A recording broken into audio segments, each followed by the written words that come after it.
ছটা হাতী আছিলে। কাজিৰঙাৰ পৰা বানপানীৰ কাৰণে ওলাই গৈছিলে চাগে। যোৱাকালি চুলুঙৰ ফালে আছিলে। আজি ফৰেষ্টাৰে সিহঁতক খেদি লৈ আহিছে একচুৱেলি, মানে বনাঞ্চলৰ ফালে। কামাখ্যা সংৰক্ষিত বনাঞ্চলৰ ওচৰত আছিলে এতিয়া। ছটা আছিলে পোৱালি সৈতে। কামাখ্যা সংৰক্ষিত বনাঞ্চলৰ ওচৰে পাঁজৰে দেখা পালোঁ। একচুৱেলি পানীৰ কাৰণে হৈছে। পানী কমিলে হয়তো সিহঁত আকৌ নিজৰ জেগালৈ যাবগৈ। কামাখ্যা পাহাৰৰ কাষেৰে বাগান ক্ৰছ কৰি গৈছিলে সিহঁত, কলিয়াবতী গাৰ্ডেন। ফৰেষ্টৰ যিখিনি ডিপাৰ্টমেণ্টৰ মানুহ সিহঁতে লগতেই আছিলে। একচুৱেলি কালিৰ পৰা সিহঁত চুলুঙত আছিলে বুলি জানিছিলোঁ। তো তাৰ পৰা হয়তো চাগে ৰিমভ কৰিছে সিহঁতক বনাঞ্চললৈ। ছটা।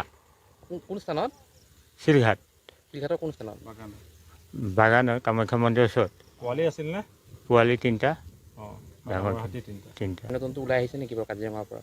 বানপানীৰ কাৰণেই হ'ব চাগে।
ছটা হাতী আছিলে। কাজিৰঙাৰ পৰা বানপানীৰ কাৰণে ওলাই গৈছিলে চাগে।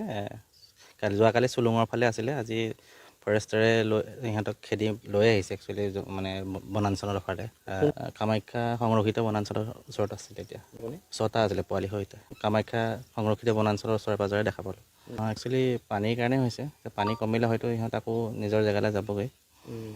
কামাখ্যা পাহাৰৰ কাষেৰে বাগান ক্ৰছ কৰি গৈছিলে সিহঁত, কলিয়াবতী গাৰ্ডেন। ফৰেষ্টৰ যিখিনি ডিপাৰ্টমেণ্টৰ মানুহ সিহঁতে লগতেই আছিলে। একচুৱেলি কালিৰ পৰা সিহঁত চুলুঙত আছিলে বুলি জানিছিলোঁ। তো তাৰ পৰা হয়তো চাগে ৰিমভ কৰিছে সিহঁতক বনাঞ্চললৈ।